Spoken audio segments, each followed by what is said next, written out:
everyone, and welcome to another Shadwell Scoop Episode 2 of the bi-weekly Shadwell Scoop. I have a very important guest with me today, the one and only Keejay. If you'd like to introduce yourself. Evening all, my name's Keejay. I'm on Twitter as Keejay the Second or Keejay2, and I run, amongst other things, Horses for Courses, the other racing podcast. It's a pleasure to be on here, though. Of course, it's always a pleasure to have you. I enjoy being on Horses for Courses myself. It's a good podcast, lots of nice people on there. We had a nice jockey on there last week as well, didn't we? Yes, indeed. Thank you very much for doing legwork to get Dan Muscat to give us his presence and his tactical insight for the Guineas. It was very, very effective. The pleasure is always mine. We'll move on swiftly. We'll go to talk about a little bit about Shadwell and what's been happening in Shadwell in the past 2 weeks. Basically, on the April the 27th, they announced a sponsorship program in the United Kingdom. There were a new sponsorship for Shadwell Day on the 23rd as part of the Cambridgeshire meeting at the Rowley Mile. Richard Lancaster, the Shadwell stud director, said the support of thoroughbred racing is as important as ever.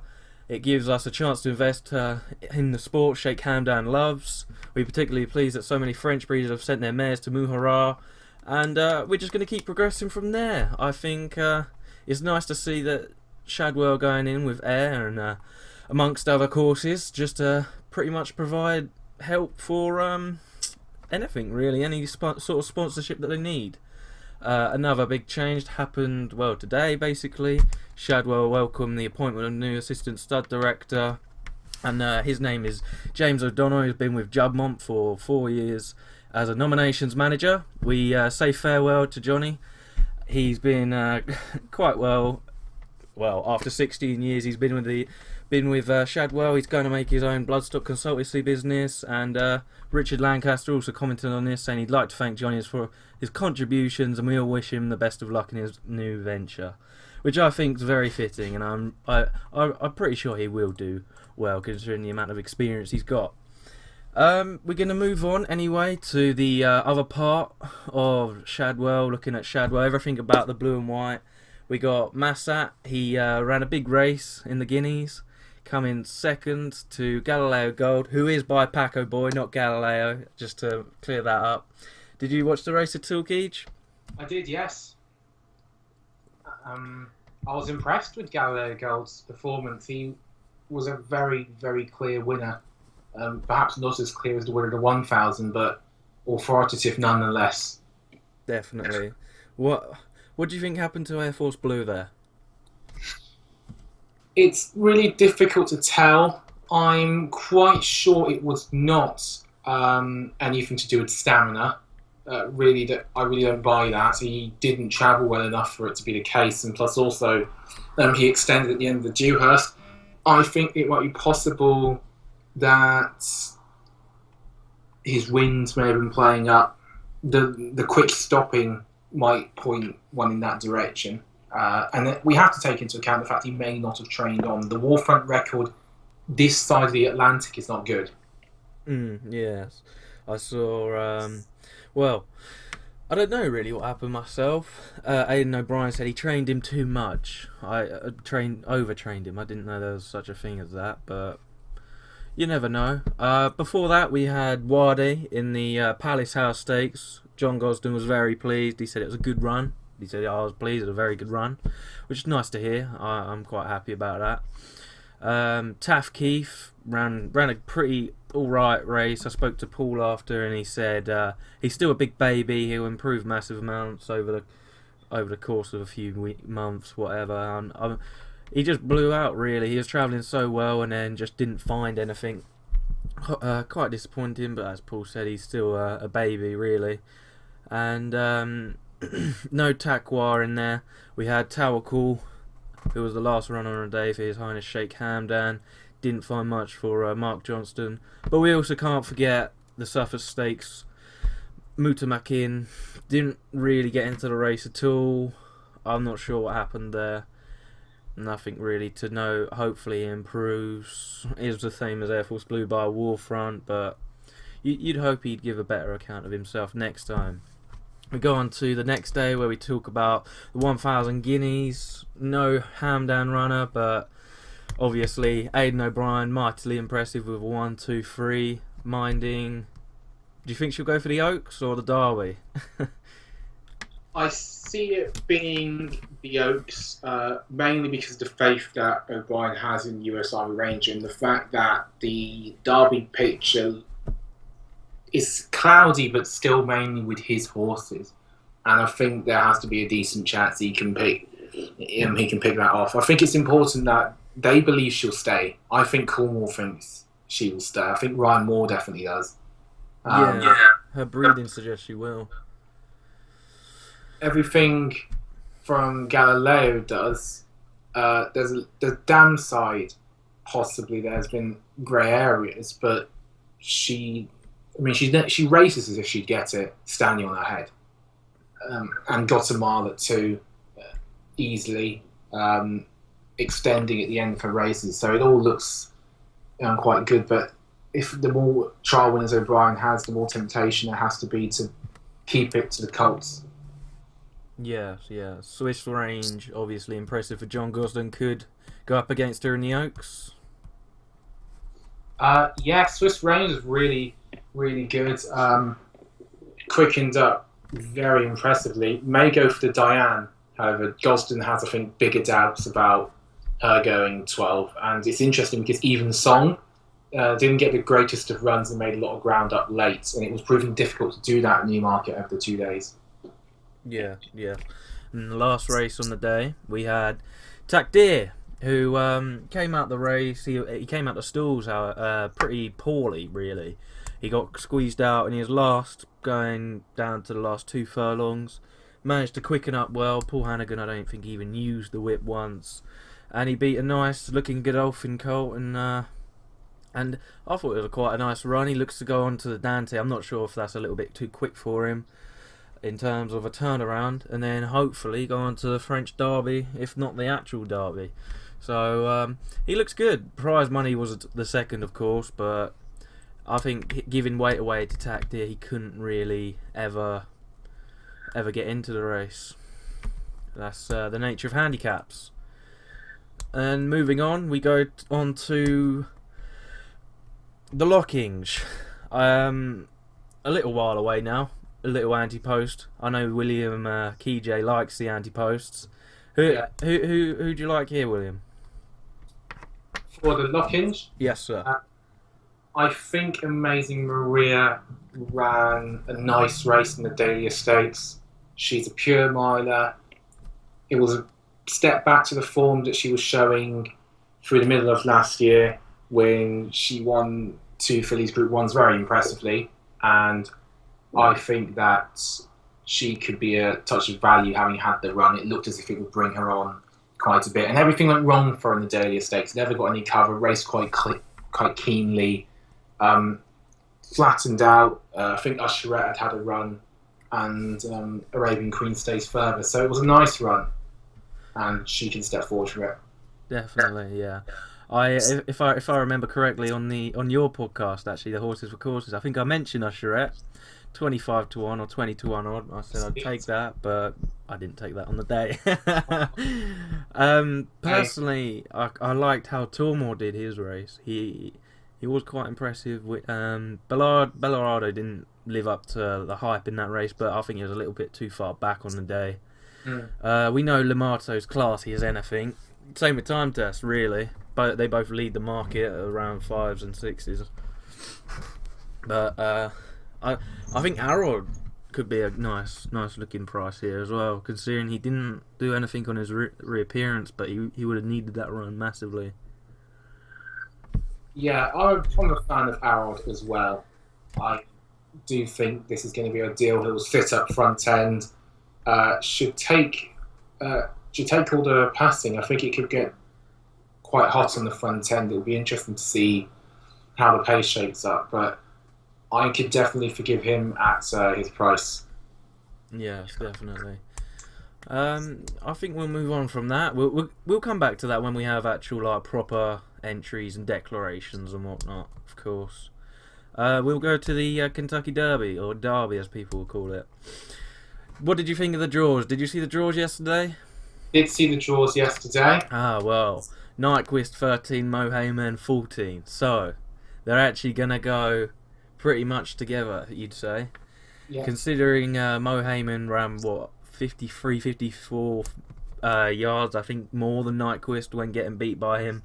I think this gives Mohaymen a much better chance in the race. Shagaf, 5th last time out, but he should...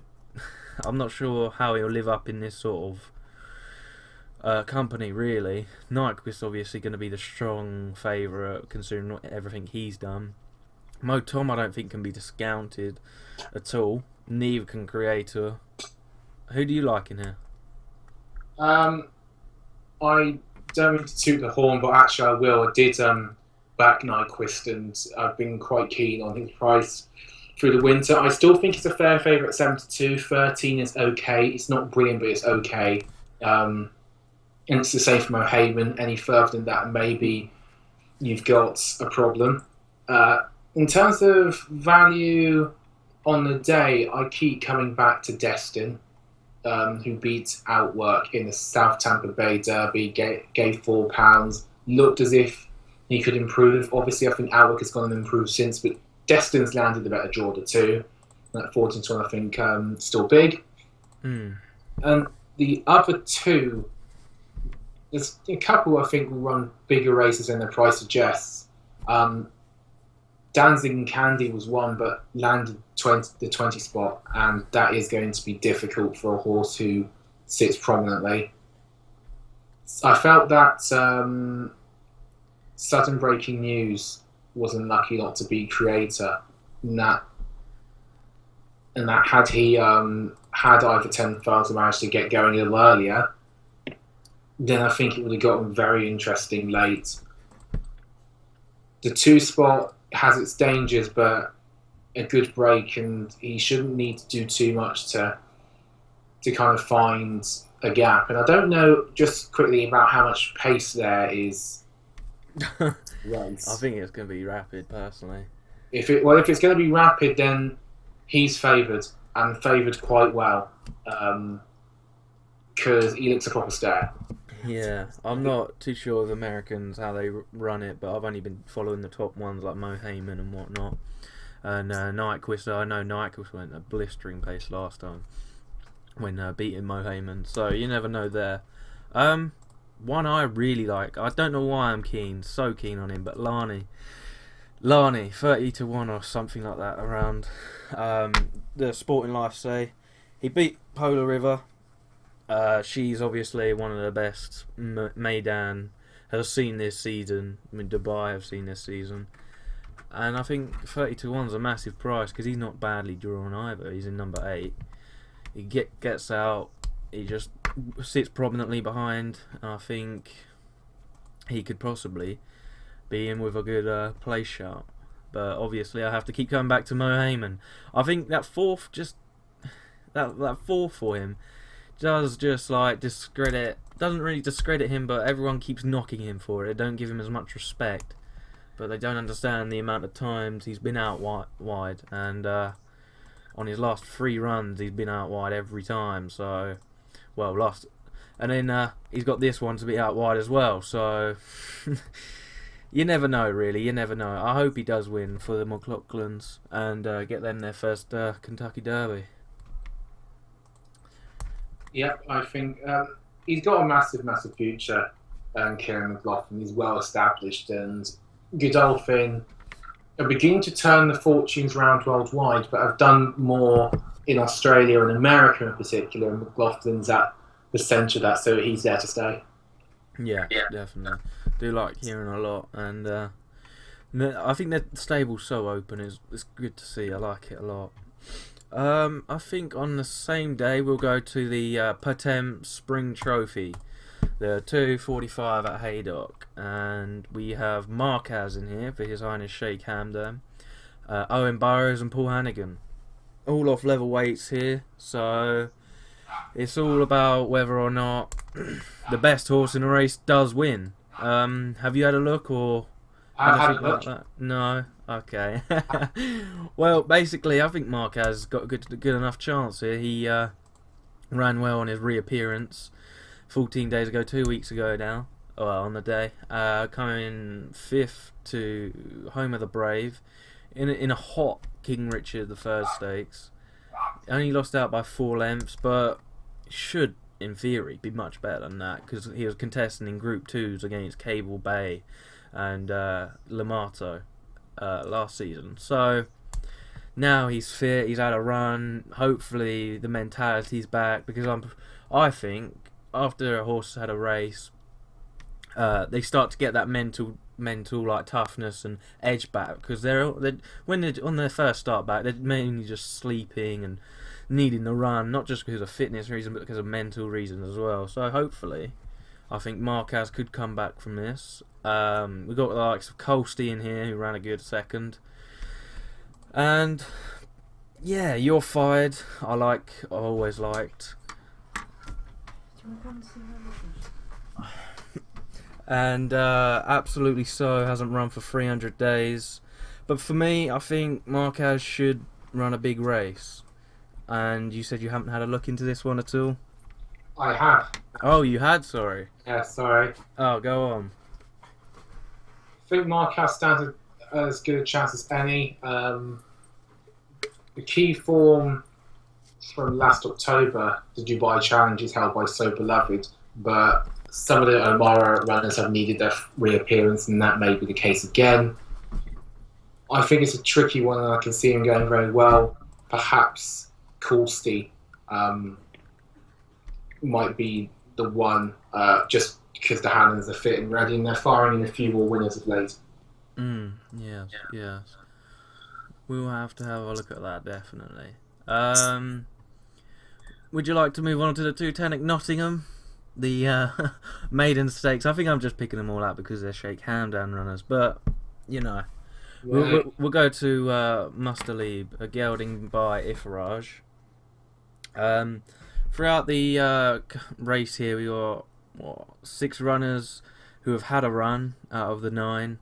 Something that might go against Mustalib, and looks to be the second string on the day, really, considering Dane O'Neill's gone there for the ride, but I don't know if that actually counts for anything. We got Hermitage Bay, who's actually finally on the turf.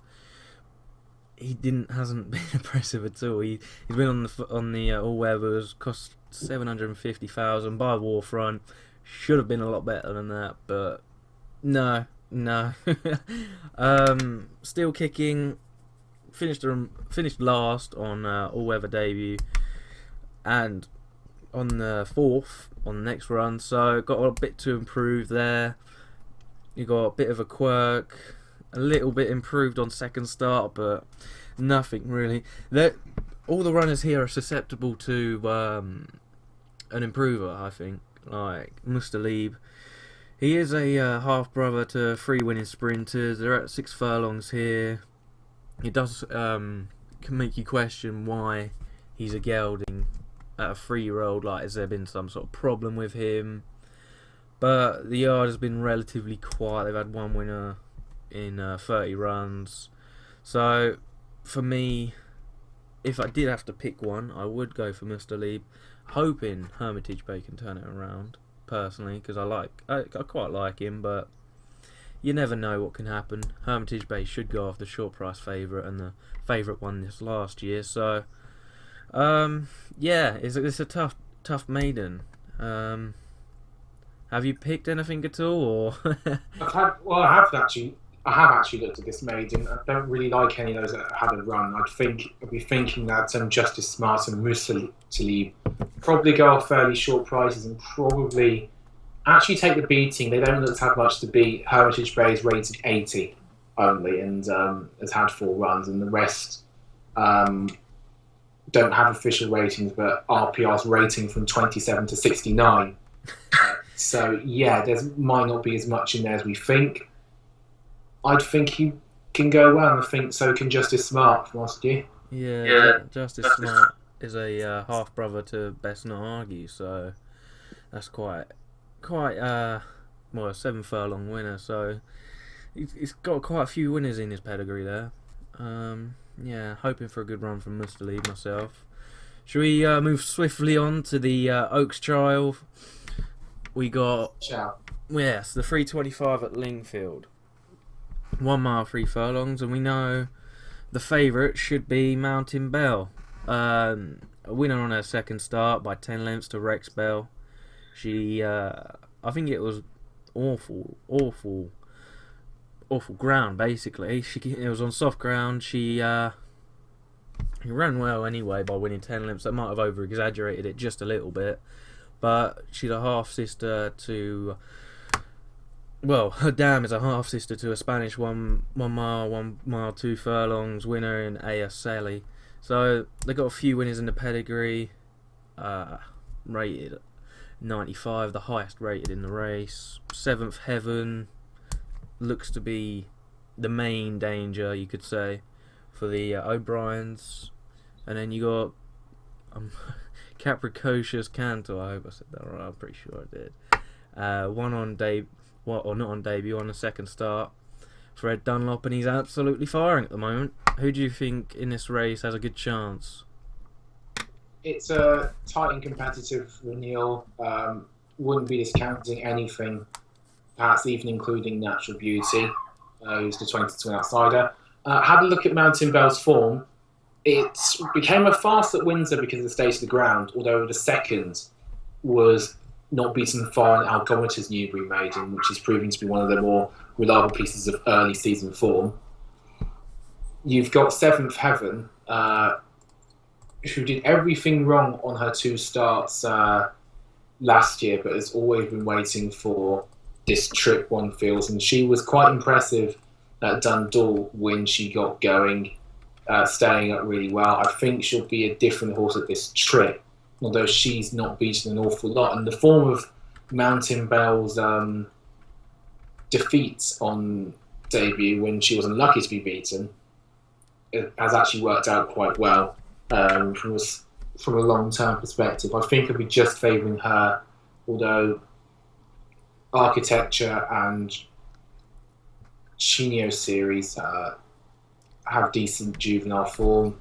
Yeah. Chino Series, you might worry about the ground. Didn't go so well at Pontefract in a listed race last October, the Silver Tankard. Won on soft on a Chepstow debut.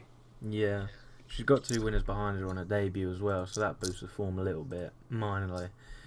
I can't stop looking at Mountain Belle. Rafe Beckett's won this race twice in the last 3 years. William Haggis's won this twice in the last 4 years, but doesn't have a runner in it. So 2 people have dominated it in the last 4 years, and we get to see one of them with an exciting prospect in Mountain Belle. I'm not sure what 7th Heaven would do. It was only a Dundalk reappearance, but I do like Architecture as well, quite to be fair, because of Fran Berry. He's a very good jock, I think.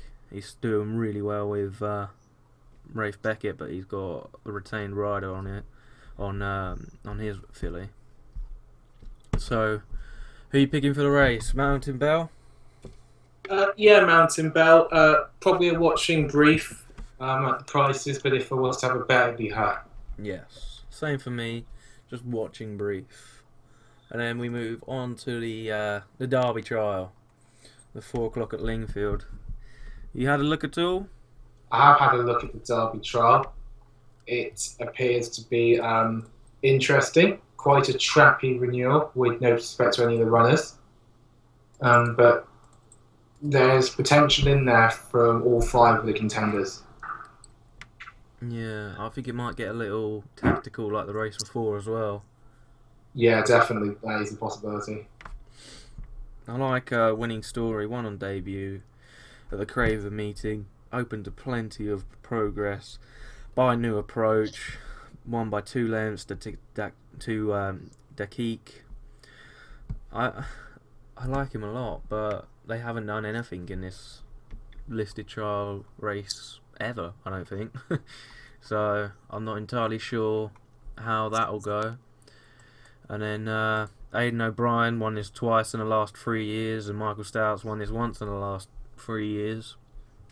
Both have Across the Stars and Land of Hope and Glory. I, I, I don't know about Across the Stars. I'm really not sure. Lost by 3 1/4 lengths to Mengley Khan on debut. Didn't really improve on that on the second start, and then now 3-year-old improved massively and won, but 1 to 5 only beat 4 others. I'm not sure you can really take that as a good piece of form to run on.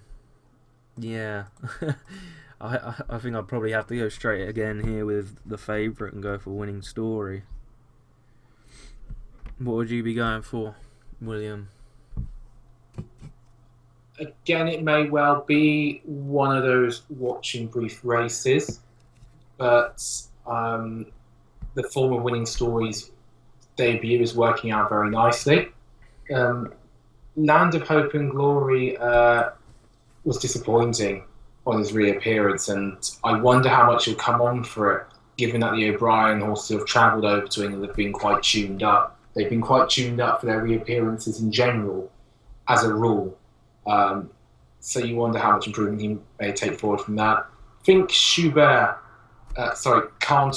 who beat Schubert easily on his last run as a 2-year-old in Newmarket in October.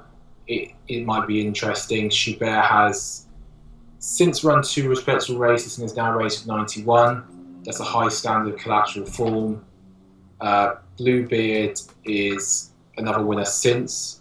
The form in general of that is actually working out fairly well, with horses who are well beaten, having come out to win since, and he might be the one, possibly. Although I think form watchers really are going to be the winners from this race. As So Midar's victim Humphrey Bogart reappears, so we're going to get a chance to see just what that form really is worth.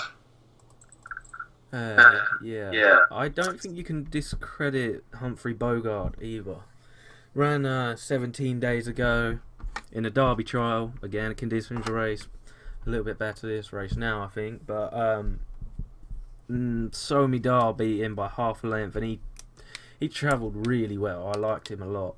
And he only just got beaten by a neck to a potential Oaks horse. So I think you can't really discredit him at all either.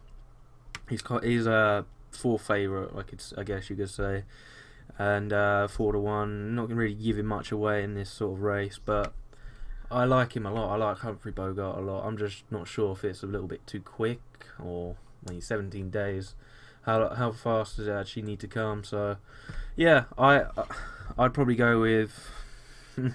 I'm going to change my mind and go with Humphrey Bogart. Now you know Winning Story's going to win, but who are you going to pick out the race? I believe they call it Sod's Law. Yes. Who are you going to pick out the race, William? Give me Carntop if tuned up enough for this. I think him and Winning Story kind of dominate my thoughts. They look like they'll go on far more than the others in this race, and I think they'll also enjoy the trip. So yeah, give me Carntop. Right, okay. I think that will conclude all of our expertise on the races. I'm going to move on to a bit of Irish scene now. His Highness Sheikh Hamdan had a few runners at the Curragh. We had Ortad. You was really impressed with him, wasn't you? He was very impressive in what looked to be a good race. The right horses came clear, including the impressive Killavullen Stakes winner, Blue de Vega. He has a very good attitude. He did travel well enough, but he really came clear in the last furlong or so, and the delight of the connections was actually quite palpable. I felt it was very interesting how frankly Chris Hayes and Kevin Prendergast spoke about what they felt they'd achieved from the run afterwards in an interview on at the races, and they found their chances quite a lot in the 2,000 guineas. So no, it looks to be only ways up for him. Yes, I really enjoyed the run as well. Chris Hayes was so frank about it, and he was saying he'll like even better ground. he'll go further. He'll like it. So it just gave everyone more confidence going into the Guineas, I think. And Chris Hayes did say it was one of his best chances in the Guineas for a long time. So that's always nice to hear. Kevin Prendergast, the genius, the master, whatever you like to give him, whatever adjective, he loved it. And then he went on to talk about Mizar, who ran an absolute stormer of a race. He said he really likes Mizar a lot.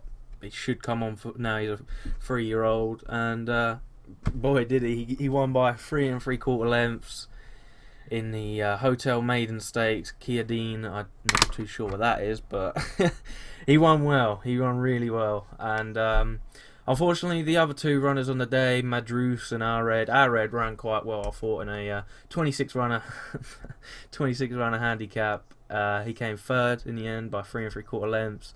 Madrus on debut lost by 13 lengths, but was 7th out of 22, which isn't too bad for a maiden who's just getting an educational run.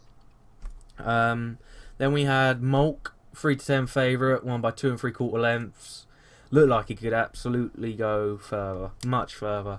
He improved massively for his debut. Paul Hannigan ran him. I'd say quite prominent. I think he led quite a bit of it, and then into the home straight he just absolutely went, and see you later. You saw the race, didn't you, Will? Yeah, I did see Mark win. Also saw his appearance and debut, I should say. He looks a promising type. They'll probably step him up in trip sooner rather than later. Off the top of my head, I'd be thinking they might be lining something up at Royal Ascot for him, given that he's stepped up so comfortably. I don't know if it would be the King Edward quite yet, but he wasn't far behind Sky Kingdom, and he didn't run badly in the Newmarket Stakes at the weekend. Oh, okay. Yes. And then on the same day we had Tac D's. She won really well. She led all the way, won by half a length. I was happy to see her finally win. She got on really well with the Chelmsford or whatever track. She actually had conditions to suit her for once, not the soft ground that she was used to. There was a stewards' inquiry, but she kept the race under Nicky Mackay and John Gosden. Should improve massively for that. So I'm quite happy. And bringing back to Molk, he was 2nd in a race on his debut, and Muntaha was 3rd, who funnily enough runs tomorrow.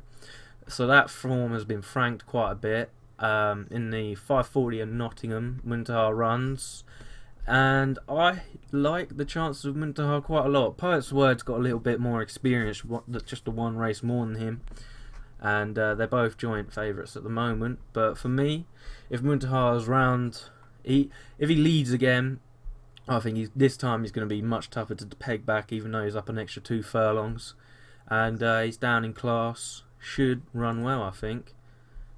Have you had a look at tomorrow's racing at all?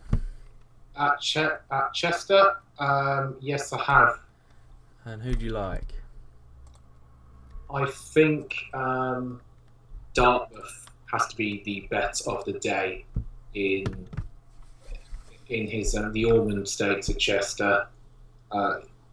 Quite impressive on reappearance. Did it snugly enough. Got a £3 penalty for that, but came very well clear.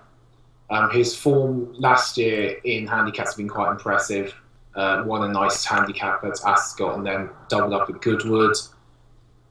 Rated 114 now, but I think this trip and scenarios will just suit him a lot more than his opponents, who seem to just have a few holes in them. It's been a long time since we saw Father Christmas in the King Edward Stakes. He ran a nice race that day, but I'd be really surprised if he was absolutely geared up to run for his life here, even though Mr. Singh and Barris have done all right for the form. I don't know if Wicklow Brave is sharp enough for this test. He's run well the last thrice. He's been on the flat. He should be in good form and good order. But I like Dartmouth's chance of outspeeding him, especially around Chester. Kimrow won that Kimmo won a nice handicap at first, when we last saw him. And of course, he's known for beating Sir Isaac Newton here last year. And he's a decent horse, but still rated only 105. I'm not sure if he wants to try and ground either. I'm just not sure what the value of that form, truth be told. Oriental Fox has to go further than this. He has to go at least 3-4 furlongs further. Iliador's a horse to like, but has ground to make up, and Blue Rambler could run quite a decent race, but on the basis of his jumping form, looks to have lost a bit of ability. So, no, it's Dartmouth for me. Yeah. I'm not sure Conroe has the best of form to really go on there. Losing out to What About Carlo, and he didn't really frank the form at all. I do like what you say about Dartmouth. We saw Cannock Chase with a penalty today, and he won comfortably enough. So penalties aren't really going to stop classy horses now, are they? No. So I agree with you that one. Yeah, there's a couple of others quick in the handicaps. In the opening handicap, like Gabriel's Kaka, had a lot of excuses. Latest, just it wasn't going so well, but just very badly hampered in a very good Halo handicap last time. Only £4 higher than when he won the, and then put in bunny fingers here, Spring Cup. It was moved to Chelmsford. He beat a massive field of 6 other horses. But before that, nice reappearance in the Irish Lincolnshire, on a good mark, handily drawn, goes on most ground, should run well. And the other is Kayaki, or Kaki. I don't know how you pronounce it. He never got to show anything recently in the free handicap, but that's just 2 furlongs too far. Drop back in trip, I'm sure he will go much better, and he beat King of Rooks at Goodwood when last season. He should be fit, and I think he'll go. If he could go well, I think he'll take the beating. Oh, Catchy, yeah. Yeah, Catchy and Gabriel's. Yeah, I like Catchy a lot. They think so highly of this horse. I've done an interview on my website with Dave, one of the owners, and he absolutely loves him. They had so many plans for him, and when he came 6th behind Ibn Malik, they weren't overly impressed. But no doubt he'll like this step down in trip to 5 furlongs, and considering he ran that last twice in the Fairmont as well, when he won a Group 3, I reckon this is a trip so much better for him. He should be winning a handicap like this, even if he is giving weight away to everyone else. So yeah, I do like your 2 bets of the day. They're not too bad. Well, 3, sorry. And yeah, for me, I'm just gonna stick to Muntaha. I think I'm a little bit biased like that, but I reckon he should win a handicap, a maiden like that. So he's in good stead, really. Yeah, I would agree with that.